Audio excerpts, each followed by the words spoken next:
I never believed in fate until it unraveled me from the inside out. My name is Dr. Gordon Thorne, and for over a decade I was the driving force behind the Erebus Quantum Research Facility, a monolithic fortress of steel and concrete buried deep in the unforgiving Alaskan wilderness. Hidden beneath miles of snow-swept tundra, it stood isolated by design, where the aurora borealis danced like ethereal ghosts across the night sky. Our work demanded secrecy, and the remote location ensured any mistakes would be contained. Or so we thought. Our pursuit was revolutionary, entangling subatomic particles with the primordial void, a theoretical abyss predating the Big Bang, a boundless soup of pure potentiality, where time, space, and matter dissolved into nothingness. It was the ultimate frontier, promising to rewrite physics, unlock infinite energy, and bend even reality itself. Obsession had long consumed me. I'd sacrificed 2 marriages to this dream, watching my wives fade into the shadows of late-night equations and endless simulations. Friendships withered under my single-minded focus. Colleagues who once shared drinks and debates now averted their eyes, murmuring of my mad genius. But I didn't care. The void whispered to me in dreams, a chilling emptiness that promised answers to questions humanity dared not ask, its voice like a cold wind slithering through cracked bones. My team was small but elite. Lena Vasquez, my brilliant second-in-command, a quantum physicist with a razor-sharp mind and a hidden fragility. She'd buried her grief over a family lost in a car accident beneath layers of unyielding work. Marcus Hale, our engineer, was a burly pragmatist who cracked jokes to mask insecurities rooted in a childhood of poverty and loss. Then there were the others. Vikram Singh, our eager young data analyst, Sarah Klein, the prodigy intern fresh from MIT, and a handful of technicians whose names blurred in our shared mania. They followed me blindly, seduced by promises of glory, etching their names into science's annals. We were a fractured family, bound by hubris and the intoxicating thrill of the unknown. The night of the experiment descended like a gathering storm. The lab hummed with sterile precision, the air thick with ozone and heated metal. Fluorescent lights buzzed overhead, casting jagged shadows across monitors and control panels. Beneath us, the collider, a colossal ring of superconducting magnets, thrummed with latent power. We'd spent months calibrating it, syncing qubits to faint echoes of the void, subtle ripples in space-time, like whispers from the edge of oblivion. "Systems nominal," Marcus reported, his fingers dancing over the keyboard. Lena stood beside me, dark hair tied back, eyes locked on the central display. "Entanglement sequence ready, Gordon. This is it." I nodded, my heart pounding with exhilaration laced with dread. "Initiate." Lena's voice sliced the tension. "Entanglement initiated." The collider roared to life, a low thrum swelling like the heartbeat of some ancient, awakening beast. Energy surged, particles hurtling towards light speed, bridging the gap to the void. For a breathless moment, silence reigned, profound, expectant. Success. Then, reality fractured. It began subtly, a ripple in the air, like heat haze distorting sun-scorched asphalt. Lights flickered, and an unnatural chill seeped in, bone-deep and insidious, as if the void itself exhaled frost into our veins. Shadowy figures materialized at vision's edge. Humanoid at first.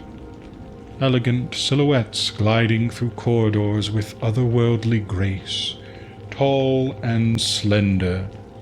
Their forms shifted like smoke, whispering in tongues that clawed at buried memories, half-remembered childhood nightmares or something deeper, ancestral echoes of terror. The words weren't heard. They resonated in the mind, stirring a profound loss and infinite, aching longing that made the soul ache with rot. But grace decayed into nightmare. The figures twisted before our eyes, limbs elongating into jagged claws, bodies fracturing into swarms of ravenous abominations. What started as spectral elegance became grotesque parodies of life, skin splitting to reveal chitinous exoskeletons, eyes multiplying like festering sores, weeping pus that hissed on the floor. They clawed at existence's edges, movements jerky and predatory, tearing through an invisible veil with wet, ripping sounds. And with them came the inverse time loop. Time didn't rewind, it inverted, folding backward in a nightmarish spiral, eroding the present toward an abyssal origin. Clocks spun counterclockwise erratically, hours compressing into seconds, days stretching into inverted eons where cause birthed effect in maddening, inescapable loops that echoed with the screams of futures undone. Panic erupted like a bursting vein. Alarms blared, warping into guttural howls that reverberated through the facility like the cries of dying gods.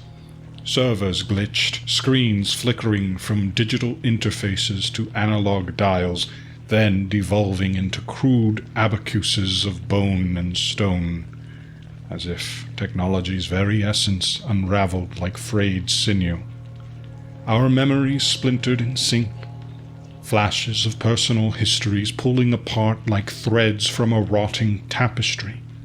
I saw Lena convulsing, screaming as she relived the fall of Rome, her mind trapped in a legionnaire's body, hacking at shadows with a gladius, the metallic tang of blood choking her throat.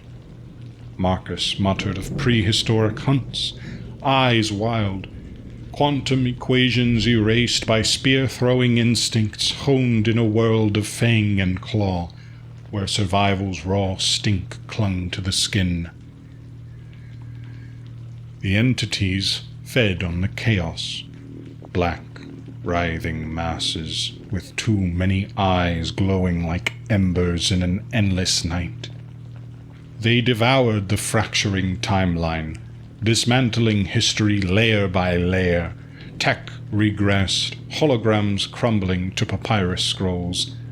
Then flint tools etched with primitive symbols, finally dissolving into raw elements, stone and earth, cold and unyielding.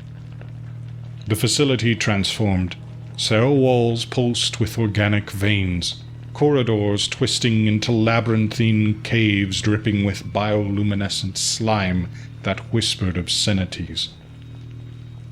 The air thickened, humid and fetid, reeking of decay and primal musk, as if the void birthed a regressive reality from its festering womb. Paranoia spread like a plague through our dwindling group. "They're inside us," Marcus hissed one night.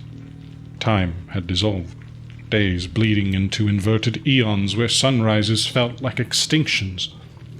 We huddled in the control room's remnants, now a throbbing cave with walls of living flesh, veins of shadow pulsing beneath like hidden hearts. The swarms intensified, devolving into primal horrors, all teeth and insatiable hunger, amorphous blobs splitting and reforming, devouring light with slobbering maws. They didn't just attack. They unearthed our savage cores, a gnawing urge in my bones to tear into raw flesh, to howl at unseen moons, to shed reason for the blood-soaked thrill of the hunt. The void stripped civilization's veneer, exposing the beast beneath, its breath hot and rank on our necks. Poor Vikram succumbed first. On a scavenging run through warped corridors, where vending machines had regressed to piles of roots and gnawed bones, his eyes went vacant. He babbled of hunts before man's dawn, voice a guttural chant. Then the swarm descended, a writhing cloud of claws rending his flesh, dissolving him into their mass with wet, slurping sounds that lingered like echoes in a grave. His screams inverted, starting as a death rattle, building backward to a birth cry, looping in eternal agony. The horror shattered us. Our group dwindled to 6, trapped in the escalating spiral. Scavenging became our desperate right, a futile grasp at survival in the ever-shifting maze. We pored over corrupted logs, once holograms, now stone tablets with runes that shifted like living ink, bleeding across the surface in oily tendrils. Hallucinations assaulted us, obliterated epochs where empires crumbled to barbarism, skyscrapers regressing to ziggurats, then mud huts, dinosaurs prowling where cities once stood, their roars inverting into echoes of future extinctions that chilled the marrow. The void infiltrated our dreams, if such fractured sleep could be called that. Visions of humanity's descent from enlightened souls to crouching primates, then slime-crawling horrors in primordial seas, their wet slither, a prelude to our own dissolution. We must sever the entanglement. I rasped one cycle, voice hoarse from screaming at phantoms. The plan coalesced amid the madness. Overload the collider's core, surge feedback to rupture the void's hold. But the entities whispered through walls like rustling leaves in a gale.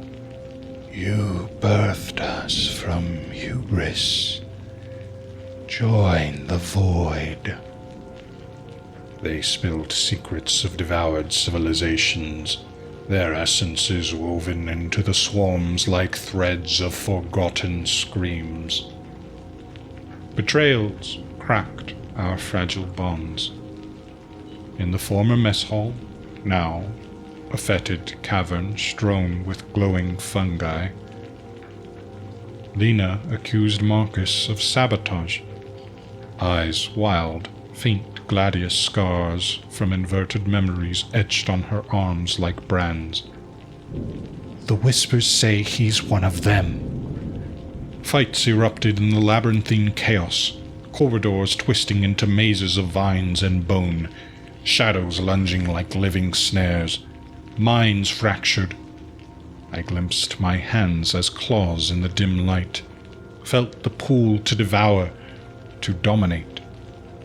Sarah, our youngest, yielded during a scouting mission, turning with a feral grin, teeth bared like a predator's, before melting into the swarm amid ecstatic howls that curdled the blood.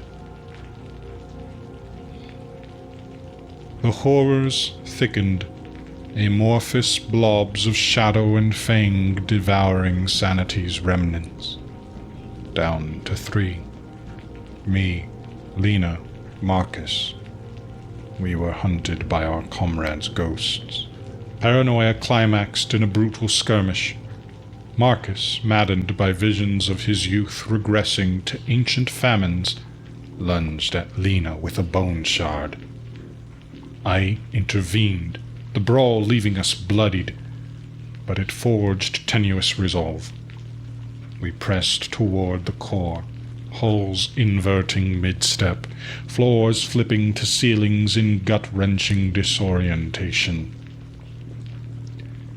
In the harrowing climax, as the loop tightened like a noose of thorns, I knew the cost. The core chamber was a maelstrom of inverted time, artifacts swirling like debris in a tornado, Roman coins melting to dinosaur fossils, medieval swords regressing to stone axes, orbiting a yawning black vortex pulsing with unholy light that burned the eyes.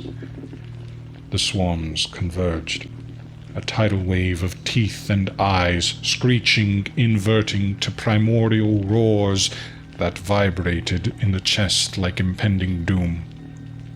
"Gordon, no!" Lena cried, clutching my arm, but I shoved her back, Marcus holding her. The sacrifice was clear. Entangle myself with the void, channel the surge through my body. As claws grazed my skin, I activated it. Pain erupted, time inverting through my very veins, reliving not my life, but humanity's descent into primal sludge. The void's embrace was cold infinity, pulling me backward, divorces unraveling to courtships, childhood dissolving to ancestral hunts, then further to ape-like grunts in shadowed forests, wriggling forms in oozing seas. The surge built a cataclysmic loop tearing reality's seams. It worked, fleetingly. A rupture exploded, repelling swarms in inverted light's blinding flash. Their forms disintegrated, screeching into oblivion as the loop shattered, reality snapping back, or its mangled echo. The facility groaned, stabilizing into a ruined husk, the air purging its primal reek. We emerged into a fractured world. Skies bruised violet and crimson, forests whispering ancient urges through pines like predatory breaths. Lena and Marcus survived, staggering beside me, bodies scarred and warped light. But the void's taint lingered, an insidious undercurrent in our veins, urges to hunt, dominate, regress into the glimpsed beasts. I feel it now, clawing my mind, cycle teetering on renewal. Staring at the aurora's mocking faces, I wonder, breakthrough or eternal fall. Yet, wonder faded to certainty. Under that bruised sky, Lena and Marcus yielded first, eyes glazing with feral hunger, turning on each other in a savage frenzy of blood and silence. I resisted, fleeing into the wilderness. but the void's whisper swelled, pulling inexorably. In clarity's final gasp, truth dawned. The entanglement endured, inverting us into vessels for rebirth. With a defiant howl, I surrendered, my form dissolving into the rising swarm, ensuring the cycle's eternal churn, not as conquerors, but willing harbingers of the abyss. I'm not much for the outside world anymore. My apartment is my fortress, curtains drawn tight against the relentless gray of the city skyline, screens glowing like malevolent eyes in the perpetual dusk I've cultivated. The walls are lined with shelves of forgotten consoles and teetering stacks of game cases, relics from a time when I still ventured out to conventions or gathered friends for LAN parties. That was before the world grew too loud, too crowded, too unpredictable. Before I started dreaming of disasters I couldn't shake, like the minor blackout last month I'd foreseen in a nightmare, dismissed as coincidence until the lights flickered out citywide. Now, days bleed into nights spent grinding through indie games, the kind that promise escape but deliver a suffocating obsession. The hum of my overclocked PC is my constant companion, sometimes whispering fragments of code and voices that aren't mine, drowning out the distant wail of sirens and the occasional thunder of passing trains. I order groceries online, tip generously to avoid even a whisper of small talk, and lose myself in virtual worlds where I control the chaos. It's safe here, predictable. Or at least it was, until that rainy evening when boredom dragged me deeper into the abyss. It started innocently enough, as these things often do. I'd been scrolling through obscure forums on the dark web, chasing whispers of forbidden tech. The surface internet had grown stale. AAA titles with their polished graphics and predictable plots couldn't hold my fractured attention anymore. I craved the raw, the untested, the horrors lurking in the shadows of Tor networks. That's where I first heard about Echoes of Tomorrow. It was more myth than code, a demo so obscure that half the posts dismissed it as vaporware. But the rumors were intoxicating, making my skin crawl as if unseen eyes watched through the screen. A game that concealed a lost level with prophetic glitches, glimpses of the future woven into its pixelated fabric, like veins pulsing beneath rotting skin.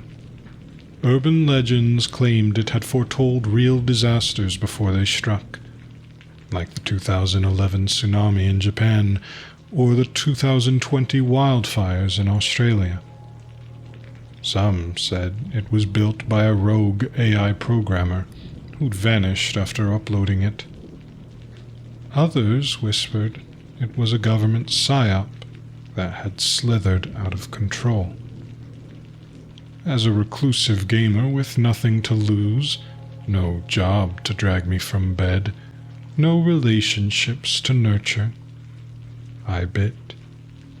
A shady download later, after navigating a labyrinth of encrypted links and CAPTCHA puzzles that clawed at my sanity like riddles from a mad oracle, the file squatted on my drive. I hesitated for a moment, rain lashing against the window like skeletal fingers tapping an impatient rhythm, before double-clicking. The game booted up, and I was ensnared. The interface was deceptively simple. A pixelated explorer, clad in a tattered cloak, navigating a crumbling digital city under a stormy sky that mirrored the one clawing at my window. No splash screen, no tutorial, just a flickering text prompt. Unlock the lost level. See what awaits. The graphics were retro, evoking old 8-bit adventures, but with a modern, insidious edge. Subtle shaders that made the ruins glisten with unnatural wetness. Shadows that seemed to pulse with a hidden, breathing life. I dove in, my fingers flying across the keyboard, the familiar clack providing a fragile anchor to reality. At first, it was thrilling. Surreal mechanics that twisted physics in ways I'd never seen, like flesh warping under an unseen blade. Buildings collapsed in slow-motion earthquakes, forcing me to leap across widening chasms with heart-stopping precision. The sound design was impeccable. The low rumble of shifting earth, the crack of fracturing stone, all layered over a haunting chiptune soundtrack that swelled with an undercurrent of dread, as if the notes themselves were alive and watching. But then it got weird. Fast. As I guided my avatar through the debris, the quakes began to mirror the one that had just leveled parts of Turkey. I'd skimmed the headlines that morning on my phone, half asleep over instant coffee. Thousands dead, cities reduced to rubble. In the game, the destruction played out in eerie detail. Minarets toppling like dominoes, streets buckling under seismic waves that rippled like veins in a convulsing body. My chair vibrated in sync, a low tremor shaking through the floorboards. Coincidence? No. It knew. It watched. My heart rate ticked up, a faint unease stirring in my gut like a worm burrowing deeper. The game files dated back years. How could it know? I shook it off, attributing it to clever procedural generation, and pressed on. Next came a plague mode, where infected NPCs shambled through fog-shrouded alleys, coughing up streams of corrupted code that spread like a virus, infecting other characters and twisting them into mindless hordes. It echoed the pandemic we'd barely survived, right down to the empty streets, masked avatars huddled in doorways like ghosts, and quarantine zones marked by glowing barriers that hummed with faint, accusatory static. The fog in the game thickened, obscuring my view, forcing me to navigate by sound alone. The wet hacks and shuffling feet built a symphony of dread that seeped into my bones. My apartment felt colder, the rain outside intensifying as if in sync, drumming a rhythm that matched my quickening pulse. I paused to wipe sweat from my brow, glancing at the clock.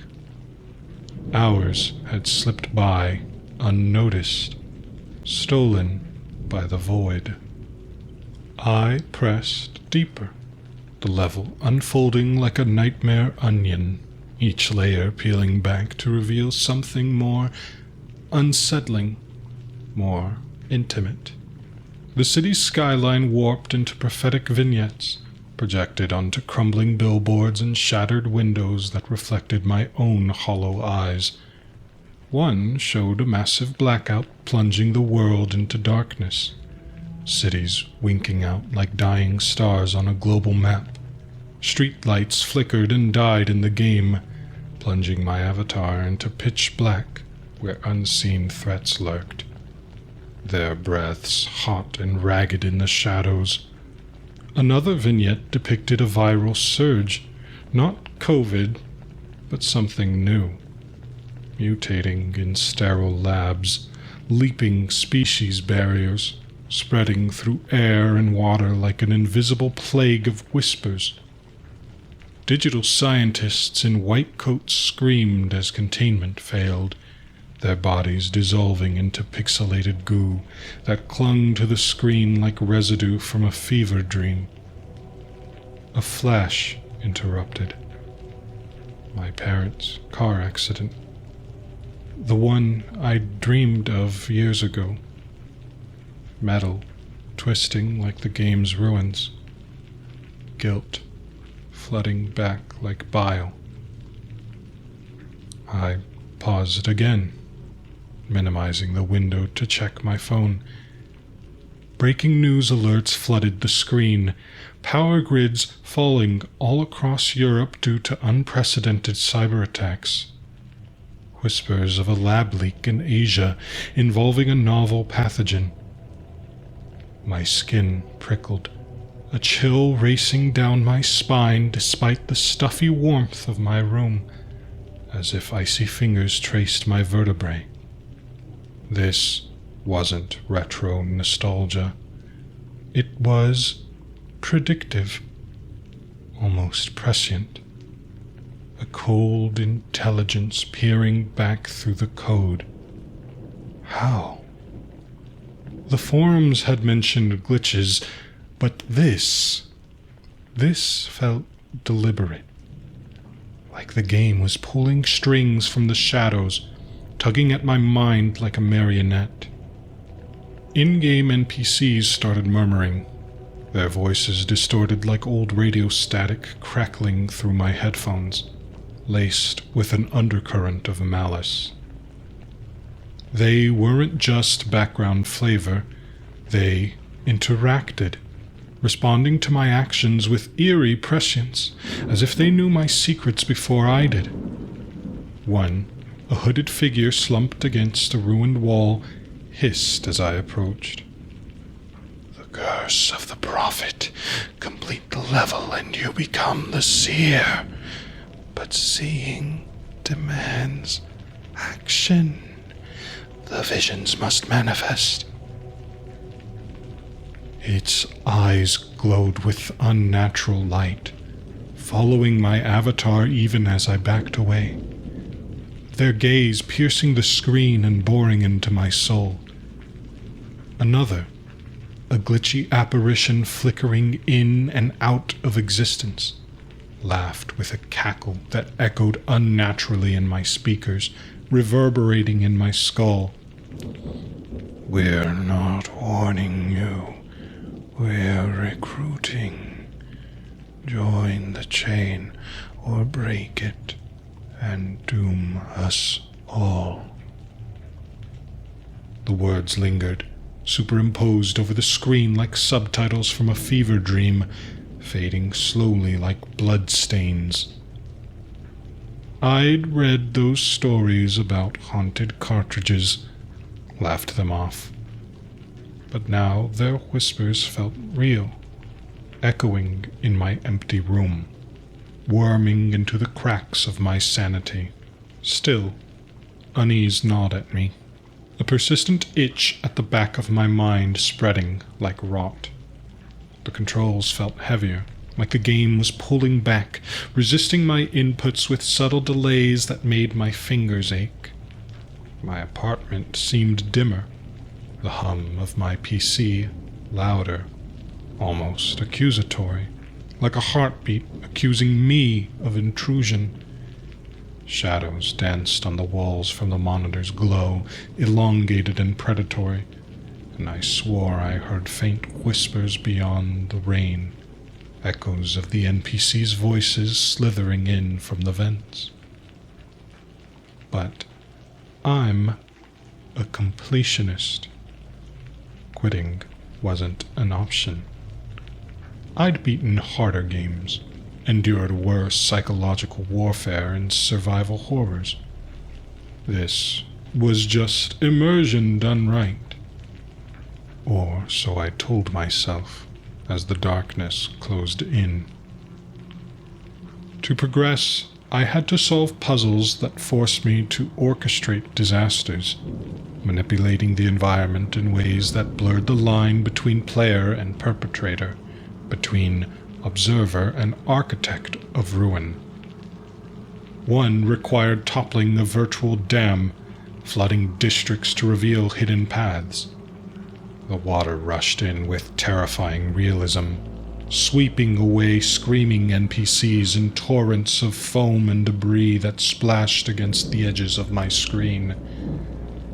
Another involved releasing a digital plague from a containment lab, watching as it spread in branching patterns across a minimap, infecting sectors one by one like a cancer metastasizing in slow motion. Each victory brought a rush of adrenaline, a dopamine hit that kept me hooked, but the alignments with real news grew too precise, too insistent, like a noose tightening. A pop-up notification dinged on my second monitor, pulling me from the trance. Global blackout imminent. Experts warn of cascading failures in interconnected grids. I stared at it, my laugh coming out forced and hollow, echoing in the empty room like a death rattle. Just a gimmick, right? Some malware tied to the game, scraping news feeds to heighten the illusion. But doubt crept in, cold and insidious, coiling around my thoughts. What if it wasn't? The rain outside hammered harder, wind rattling the windows like something alive trying to claw its way in. My hands trembled slightly as I resumed, the keyboard slick with sweat that felt like blood. As I delved further, the game's atmosphere thickened, wrapping around me like a shroud of clammy fog. The pixelated city began to feel alive, breathing. Walls pulsed with vein-like circuits that throbbed in time with my own. The ground shifted underfoot with subtle tremors that vibrated through my chair. Visions intruded more frequently, not just on screens, but in hallucinatory flashes that overlapped my view, invading my peripheral vision like ghosts at the edge of sight. I saw snippets of my own life, my isolated apartment, the stacks of untouched mail by the door like forgotten graves, the faded photo of my family from before I shut them out, their eyes accusing in the dim light. Why had I withdrawn?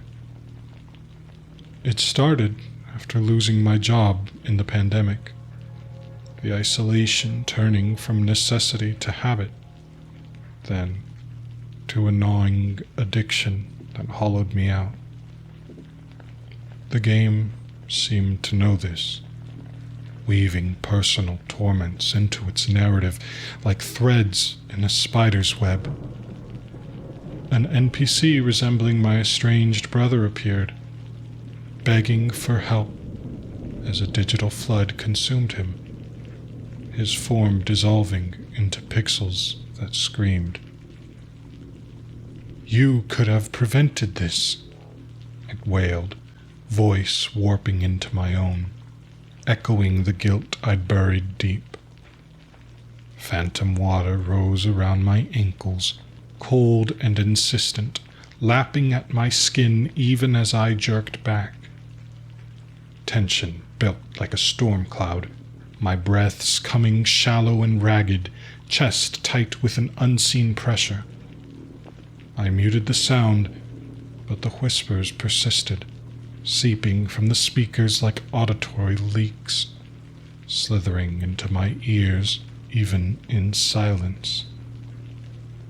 Finally, after what felt like an eternity of escalating dread, I reached the boss room, a colossal entity of swirling code dubbed the Fate Weaver.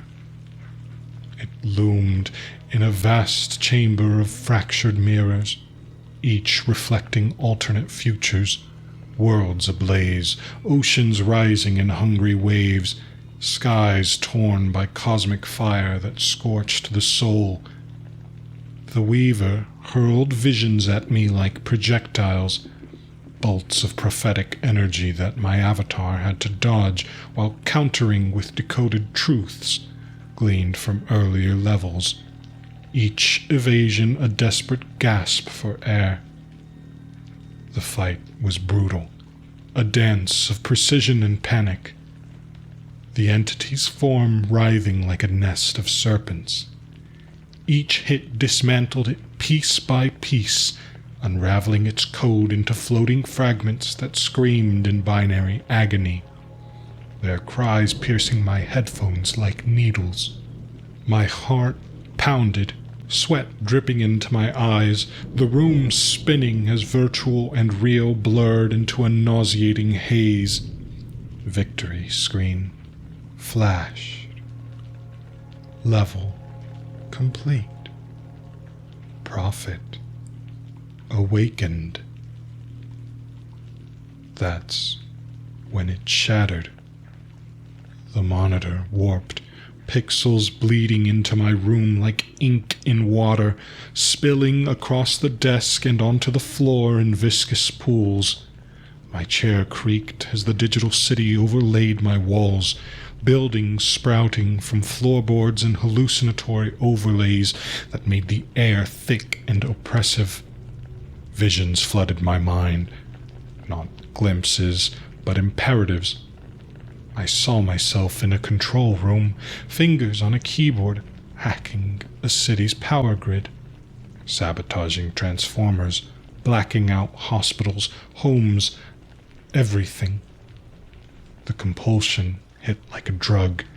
My hands twitched toward my own PC, code snippets appearing unbidden in my thoughts, lines of malicious script that felt as natural as breathing, as inevitable as decay. Horror clawed up my throat, a raw, primal scream I barely suppressed, choking on the bile of realization. This wasn't foresight. It was causation. The legends were wrong. Previous prophets weren't seers. They were instigators, puppets dancing to the game's tune, their strings invisible until too late. That earthquake in Turkey, some poor soul like me had scripted it into reality, their actions triggered by the same insidious code that now infested my mind. The pandemic, a chain of players, each adding to the outbreak through subtle manipulations, leaking data, spreading misinformation, ensuring the virus's path like gardeners tending a poison vine. The game didn't predict. It programmed us to make it happen, turning obsession into action, isolation into a weapon.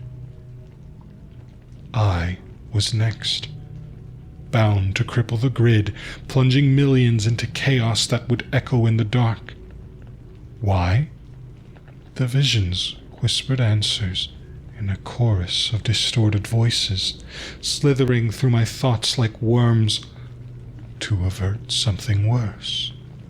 A solar flare, a coronal mass ejection hurtling towards Earth, one that would fry electronics worldwide if not preempted by controlled blackouts. By forcing isolated failures, the game claimed, we could harden systems, save billions from total annihilation, cosmic balance. Or so it insisted. A twisted logic that made the compulsion feel almost noble.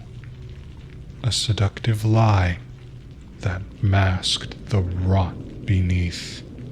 Panic surged through me like electricity, my body jerking as if shocked, muscles seizing in involuntary spasms. I lunged for the delete key, frantic commands flying from my fingers to purge the demo. But it fought back. Files duplicated like Hydra heads, worming into hidden drives and cloud backups I'd forgotten about, multiplying in the shadows. Error messages popped up, mocking. Prophecy cannot be erased. Worse, it uploaded itself. Viral tendrils snaking across the dark web without my input, spreading like a plague in the ether. Forums lit up on my secondary screen. Echoes spreading. New downloads spiking. Who's seeding this? Users posted excitedly, unaware of the trap. Their words glowing like bait in the abyss. I smashed my router with a nearby mug, shards scattering across the floor like shattered bones. But my phone pinged.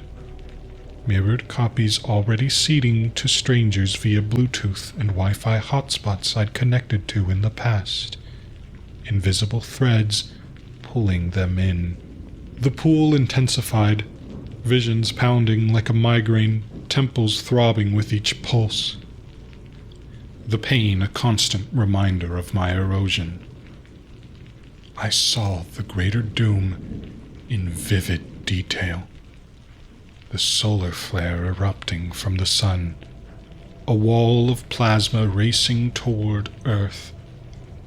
Satellites frying, power plants exploding in chain reactions that would consume the world in fire.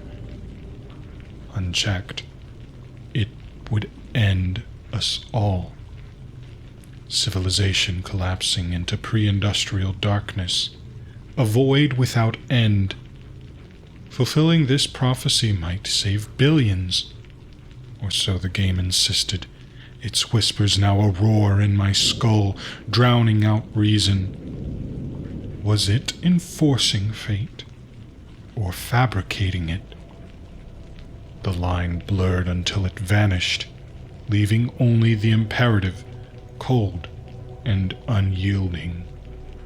I resisted as long as I could, pacing the apartment, nails digging into my palms until they bled, warm rivulets tracing paths down my skin. The rain outside had turned to a torrent, thunder shaking the building like the game's earthquakes, each boom a judgment. I tried unplugging everything, but the visions persisted in my mind's eye, a persistent overlay that turned my eyelids into screens, projecting horrors even in the dark. Hours passed, or was it minutes? Time warped much like the game's physics, stretching and contracting like a living thing. Memories of my life flashed, childhood dreams of being a programmer, creating worlds instead of hiding in them.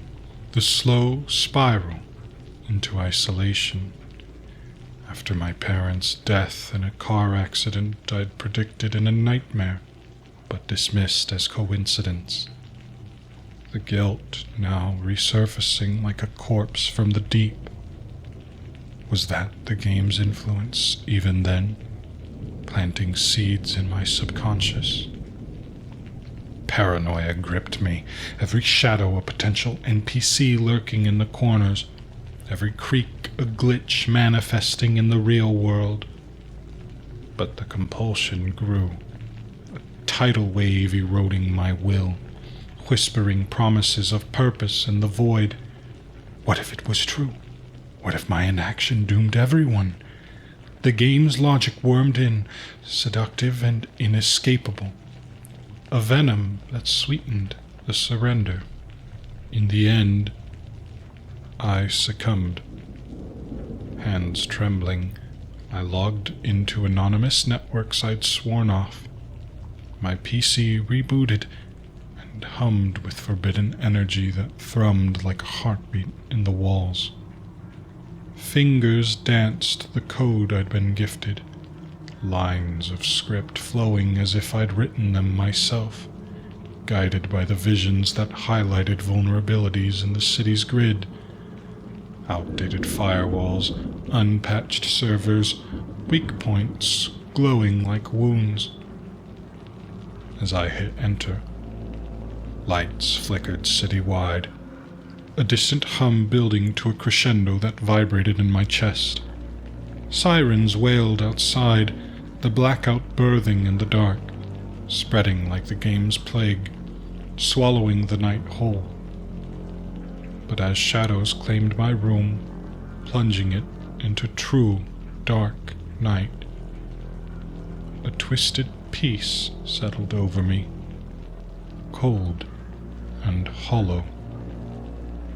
The monitor's final glow faded, but in my mind, the solar flare dimmed, averted by the chaos I'd unleashed. Maybe I was the curse, an unwitting harbinger of doom.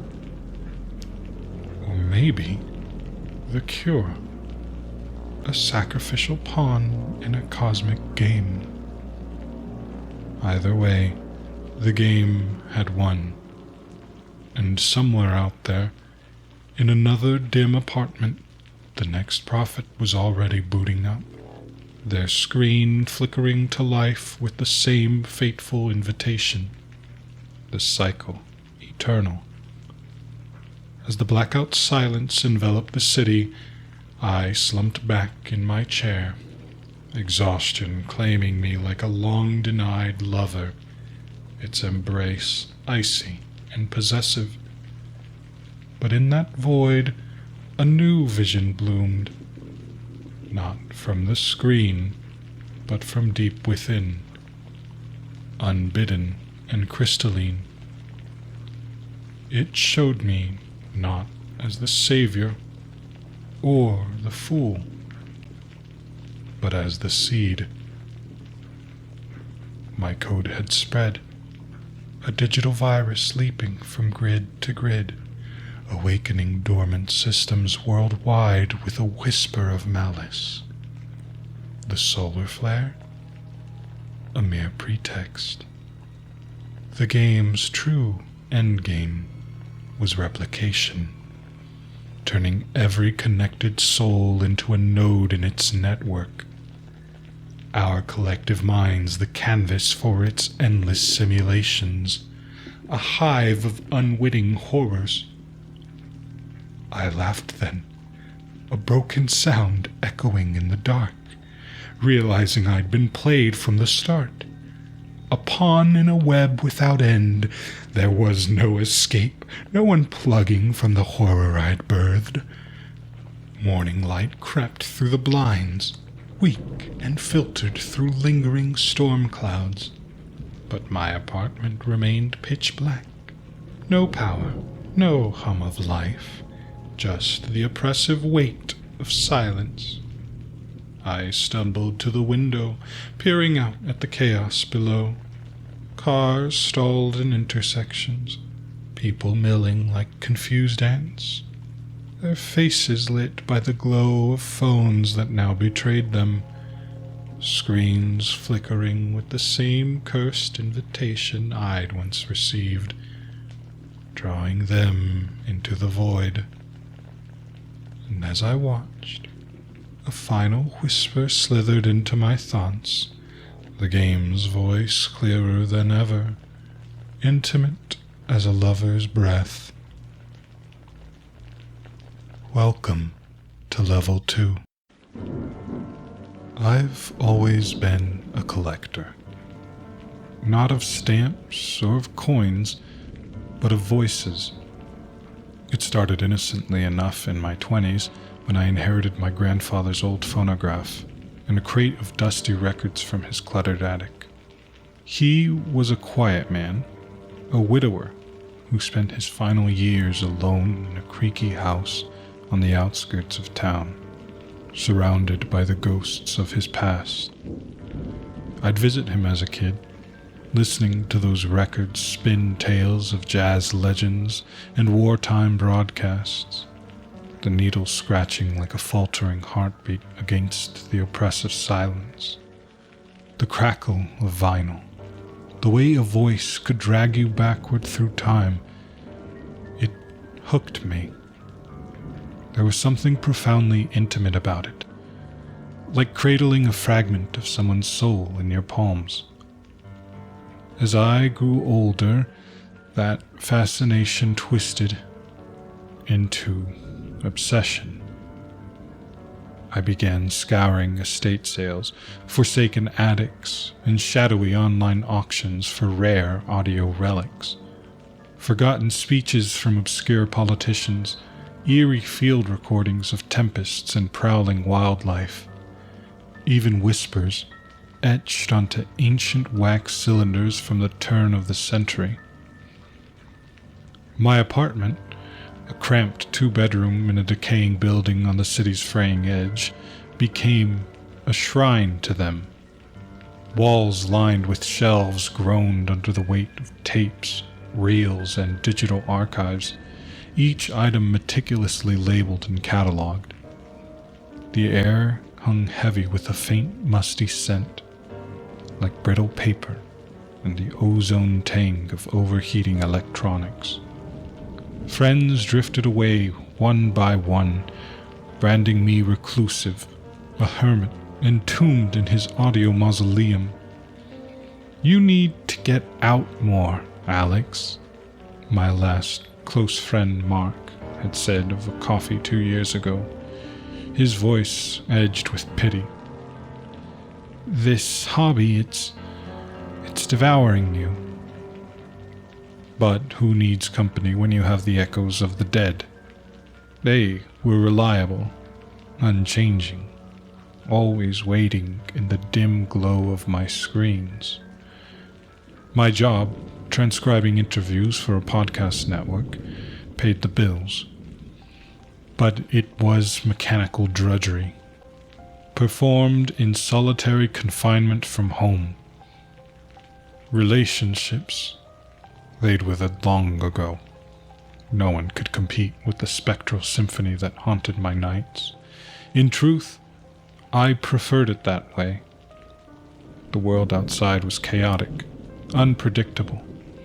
My collection was my sanctuary, a meticulously controlled universe where I reigned as curator, the god of forsaken sounds.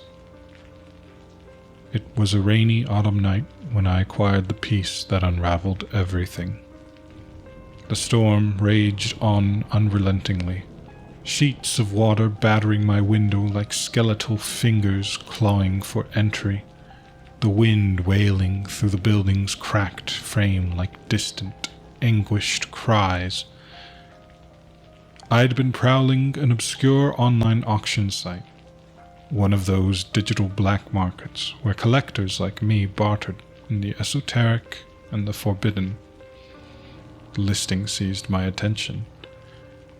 An unmarked cassette tape from a defunct asylum in upstate New York, shuttered since the 1970s after a scandal of patient atrocities.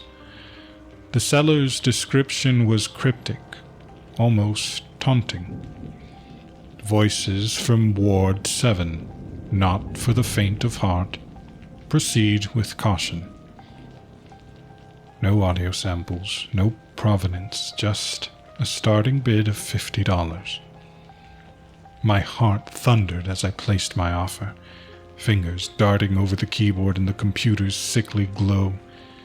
Bids crept in from other faceless users, but I outbid them all, fueled by that intoxicating thrill of the hunt.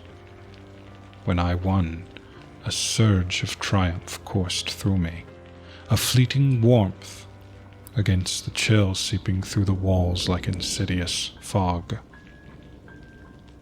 The package arrived 2 days later, sodden from the unending rain, in a plain brown envelope with no return address. I tore it open with eager hands, the paper shredding with a brittle crunch. Inside lay the cassette, its plastic shell scuffed and yellowed with age, the tape wound tight like a serpent coiled in weight. A faint, acrid odor clung to it, mildew mingled with antiseptic, evoking sterile hospital corridors long forsaken to rot and echoes.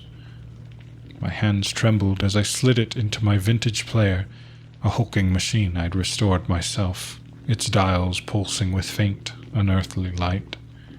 Isolation had its advantages, no interruptions to my sacred rituals. I dimmed the light until the room swam in the erratic flicker of a single candle, its flame casting elongated shadows that writhed across the shelves like living entities. The scent of melting wax blended with the apartment's inherent mustiness, forging an atmosphere thick with ritualistic dread. I sank into my worn armchair, the leather groaning like a sigh from the grave, and pressed play. At first there was only static, like thunder rumbling through a shroud of fog, punctuated by the sporadic pops and hisses of decayed magnetic tape.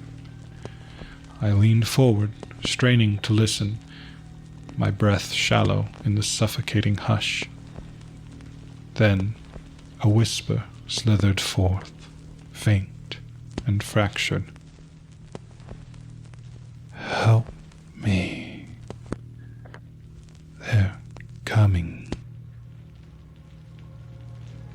It was a woman's voice, raw with terror, as if dredged from the depths of a bottomless well. More joined it, a chorus of murmurs overlapping like shadows bleeding into one another, each laced with desperate weight. I could almost feel them grazing my skin, cool and insistent like spectral breaths. Patience ensnared in endless nights of torment, walls oozing viscous shadows, figures skulking just beyond sight in padded cells. One voice, a man's gravelly rasp, described pursuit by the Watchers, entities that feasted on screams with insatiable hunger. My pulse raced, a cocktail of exhilaration and creeping unease. This was no ordinary find. It was a masterpiece, a crown jewel that would exalt my hoard to mythic status in the niche forums I haunted. I listened until the tape clicked to a halt, the ensuing silence heavier, more oppressive, like a shroud settling over a corpse. But that night, as I lay in bed, the whispers refused to die. The tape had ended hours ago, yet they seeped from the walls like damp rot after a flood, slithering into my ears, indistinct at first, like dead leaves scraping against glass.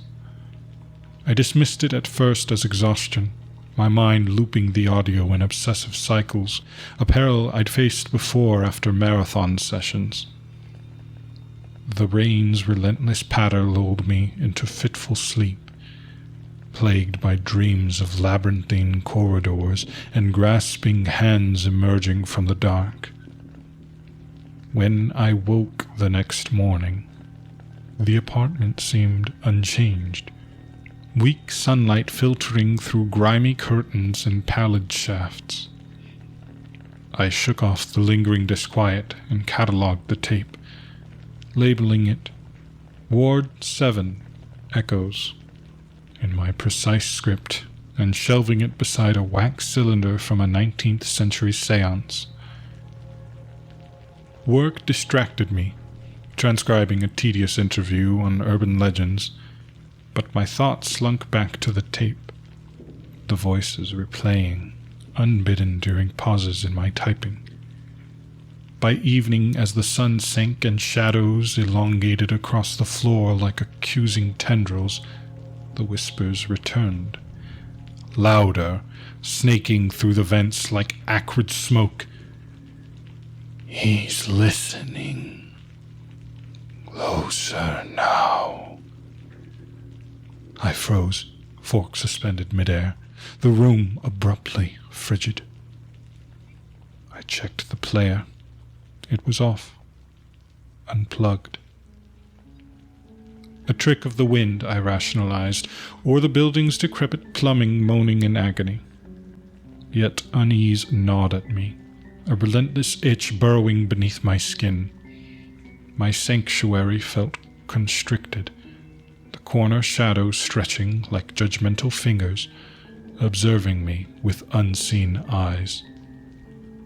Isolation breeds paranoia, or so I'd read in a psychology tome scavenged from a flea market, lured by its chapter on auditory hallucinations. But I wasn't mad. I was discerning, a connoisseur. Still, doubt wormed in.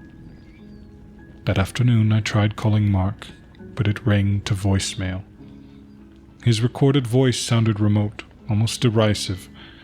Leave a message if you're still alive in there. I hung up wordlessly, the silence magnifying my solitude like an echo in a void. To distract myself, I played a safer recording, a quaint folk song from the 1920s. But even it felt corrupted. The singer's lilt laced with an undercurrent of unspoken grief I'd never detected before. As night descended, the whispers intensified, a threading through the air like invisible veins. I paced the room, floorboards creaking like brittle bones, my shadows warped grotesquely by candlelight. Sleep eluded me. Closing my eyes only amplified the murmurs, weaving tales of betrayal and loss. By dawn, I was gaunt, dark circles carving bruises into my face like marks of the damned. On the third night, the horrors surged beyond whispers. I jolted awake to a cacophony, not mere murmurs, but pleas and screams muffled as if sealed behind fogged glass. They emanated from every shelf, every device, saturating the apartment in a dissonant symphony of despair. The old phonograph whirred to life unbidden, its needle gouging a garbled confession from a long-dead murderer. The blood, it calls to me. A reel-to-reel hissed accusation in a child's shrill voice. You locked us away. Now we see you. Panic flooded me, my heart hammering like a funeral drum. I stumbled through the gloom, the air thick with dust and a metallic tang, like spilled blood. Shadows writhed unnaturally, pooling in corners and oozing toward me like inky veins. I ripped plugs from sockets, sparks flaring like dying embers, and shattered cassettes against the floor. Plastic shards scattering like splintered teeth. But the sounds endured, drilling into my skull, resonating in my bones. Join us, collector of souls. My hands quaked as realization crashed over me, cold and merciless. The Ward 7 tape wasn't a recording. It was a conduit, a key unlocking something festering in my hoard. All those voices I'd amassed, they weren't echoes. They were captives, spectral entities imprisoned in their mediums, ravenous for freedom, and I'd granted it through me, the obsessive fool who'd herded them under one roof.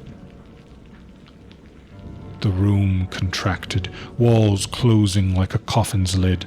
I snatched the cursed tape from its shelf, intent on destruction, my fingers slick with clammy sweat. But as I did, the whispers erupted into a deafening roar, a maelstrom of sound that shuddered the windows and snuffed the candle in a plume of foul smoke. Shadows solidified into forms, ethereal figures with cavernous eyes and spindly limbs, their mouths shaping words that vibrated in my marrow, flickering like glitchy projections from a nightmare reel. They slithered across the floor, dark tendrils coiling around my ankles, cold as grave dirt. One touched me, its chill threading through my veins like frostbite, dredging up buried memories. My grandfather's solitary death, the friends I'd exiled, the void that birthed my obsession. In that instant, my curated world shattered into abject terror. I was no collector. I was the collection, a breathing repository for the damned, my isolation the ideal prison for their exodus. Panic tore at my chest, a feral dread eclipsing reason. With a desperate heave, I flung the tape into the candle's guttering flame. It ignited in a burst of noxious smoke, plastic warping and blistering like seared flesh. The whispers contorted into shrieks of agony, a torrent of torment, echoing before dissolving into an unnatural void. Shadows recoiled, slinking into crevices, and the figures evaporated into wisps. I crumpled to the floor, gasping, body quaking. Sweat drenched my clothes. The room reeked of scorched plastic and something fouler, like incinerated regret. Leaving it over, I dragged myself to the window, watching dawn bleed pale across the sky. The city stirred, indifferent to my nightmare. But as sunlight pierced the murk, I heard it, a faint murmur rising from my own throat. He's one of us now. Fresh horror seized me. I tried to scream, to beg for aid, but only echoes spilled forth. Not my voice, but shards of Ward 7 whispers fused with the murderer's rasp and the child's wail. My reflection in the glass revealed eyes no longer mine, hollow and voracious, gazing back with the hunger of the ensnared. The collection was complete. My body, the ultimate archive. A living phonograph, condemned to eternal playback. And in the hush of my unending isolation, I wait for the next listener to discover me, enticed by the whispers emanating from my flesh, drawing them into the gallery where voices never truly perish.